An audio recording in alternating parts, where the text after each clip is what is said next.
right, so let's talk about Corlys. Let's talk about this sea snake in the season 2 finale of House of the Dragon. Honestly, we could talk about him throughout the entirety of the season, like what he was doing throughout the whole season, not just the finale. You gonna have to do a little better, Corlys.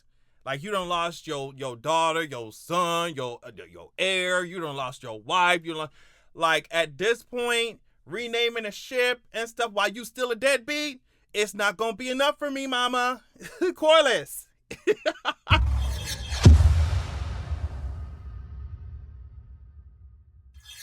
So, like I said, in season 1, Corlys was already acting up. Like, he was going to war. Of course, he was like securing the stepstones and stuff. So, while I'm glad he did that, but like, he was going to war and stuff when he should have been sorting out a retirement plan. To be honest, Corlys, you did your voyages, you did your stuff. Like, it's all right. You can sit down. You didn't disappear when Rhaenys needed you. Now you coming back home injured. It's like, okay, Corlys. All right. That's why Rhaenys had to drag him. I think was it season 1? I guess Rhaenys dragging him all the time because he just annoyed me, bro. He annoyed me. Listen, I think, like so many other people in this story, Corlys is obsessed with ascending the ranks. He's obsessed with solidifying, consolidating power, obsessed with the name and legacy. But his manifests in a different way than some of the other characters. Well, not that different because he mistreats his kids, and so many of these characters do that in the name of the Red Keep and the Iron Throne. So, like, that's the similarity. But, like, watching him fumble through that conversation with Alan, I was like, yo. Yo. Corlys, you obsessed with legacy. You're talking about, history doesn't remember. If history remembers names. Okay, you obsessed with that. But, bro, you lost your wife to this machine, to this Westerosi oppressive, government machine. You done lost your son, to your knowledge. You done lost your daughter. You done lost your heir, like I said. How many people? You done lost your brother. Daemon sliced your brother up at the feet of the Iron Throne. Do you see what I'm saying? Your entire family. To the point where you're sitting around all these riches and all this stuff that you done brought from your voyages, and it does not matter, right? And so now, instead of apologizing to his bastard kids, right, he's ignoring Adam. He ignored Adam until he got a dragon. So to me, that don't mean anything. And y'all can argue about it with your mama.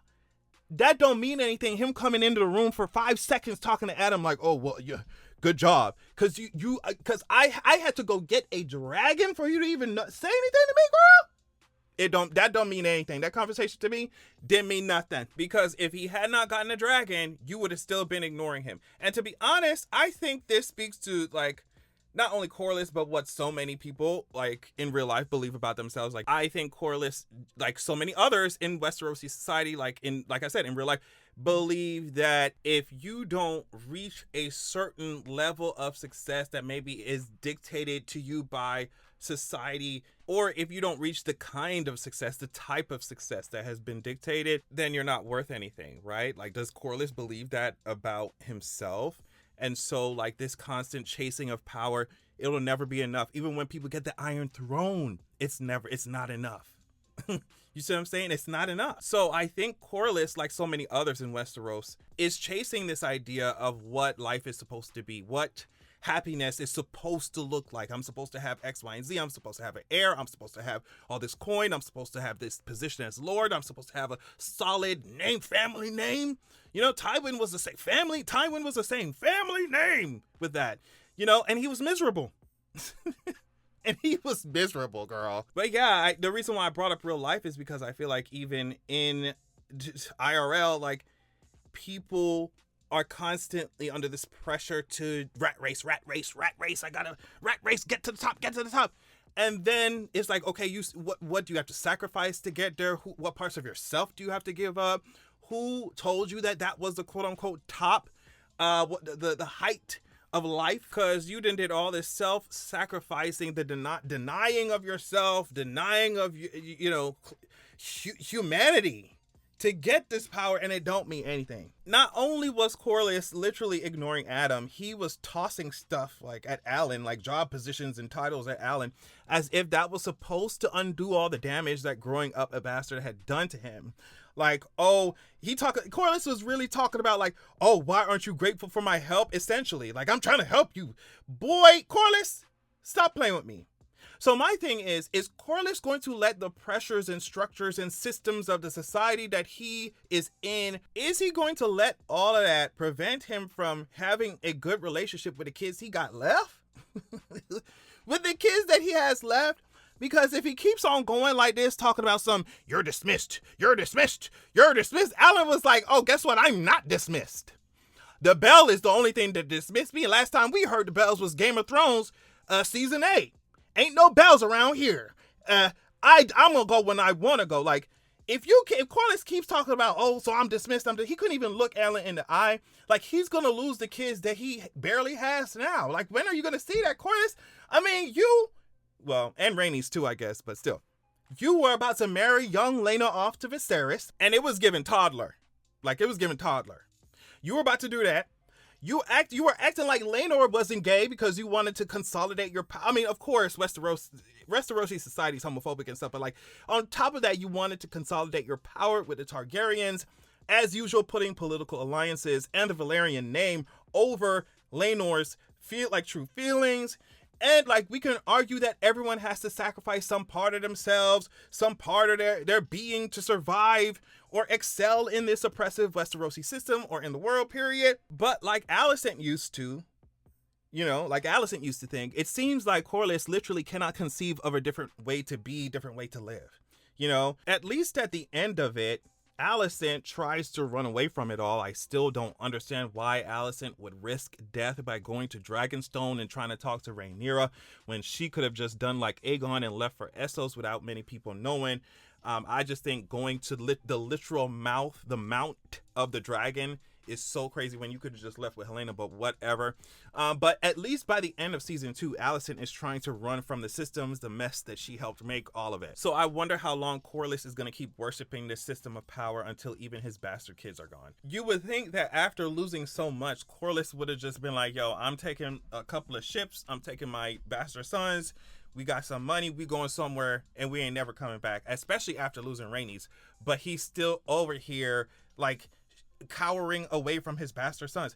It's like, girl, you either gonna worship the Iron Throne that you're literally never going to get, bro, or you're going to disregard and abandon some of these beliefs that you had about power and, trueborns and bastards and heirs and all that, to actually have a human relationship with your kids. Are you gonna do that, Corlys?